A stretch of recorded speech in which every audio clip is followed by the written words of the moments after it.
When I was a boy, I lived in a small town, and I attended a Catholic school. One of the priests was from Spain. He was rather young, and I remember that all the girls were in love with him, as much as elementary school kids can be. We liked him because he would play soccer with us after school. Reluctantly at times, when we would accost him when he was having his own private time, playing a sort of racquetball against the church wall. But he always accommodated us. He was always very kind. He had an unusual way of doing confessions. And instead of us going into the confessional, we would sit at the pew and we would wait in line in the back of the church and just go and sit with him and just talk. His penances were not very harsh, unlike some of the other priests. And we were meant to be honest with him about our sins, at least as we understood them to be back then. He was always very kind in his approach. There was nothing of the Old Testament or nothing of vindictive nature or judgmental, basically, nature in his character. I don't particularly remember his sermons, and I think I may have been a few times an altar boy during some of those services. And one day when I came back from summer vacation, he was gone. And it was the nature back then. The priest would always be shifted around. Never knew what happened to him. It was around that time, or shortly thereafter, that I discovered a little magazine called Heavy Metal. And in its pages, I met Valentina. She was unlike anything I had ever seen before. And over the years, I would see Valentina in movies from the 1930s and the 1940s. And in silent films, when I discovered someone named Louise Brooks. Not knowing at the time that Louise was the inspiration for Valentina.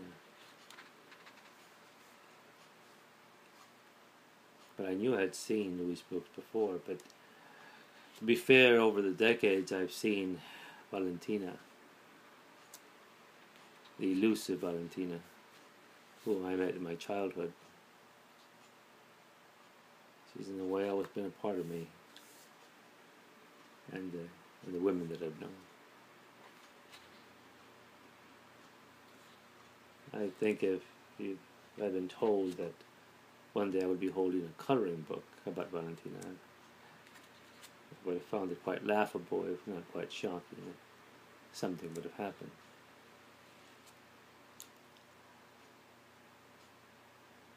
But certainly, about Heavy Metal magazine and Valentina opened a new world for me, that there was something beyond the world that I lived in. And reminded me again of the priest that we all knew. And he always just was always there for us, and he tried to make the best of the environment, of this small provincial environment. And we never sense him judging it, but in retrospect, I cannot imagine he was particularly happy being there.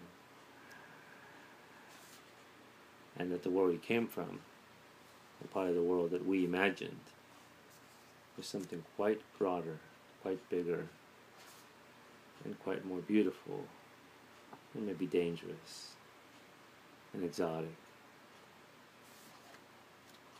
and sensual than where we lived. This coloring book was put together by the children of Crepax, who would visit his father's studio when he drew and wrote his beautiful creations, of which Valentina is probably his greatest, if not his best known.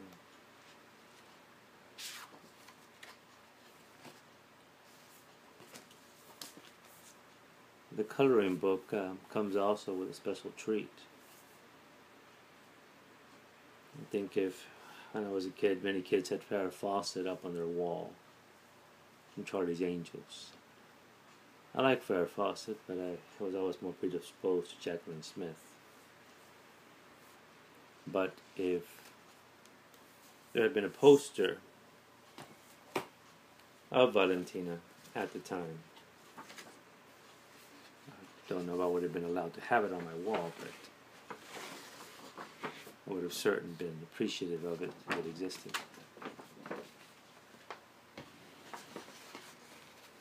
And it comes with this coloring book.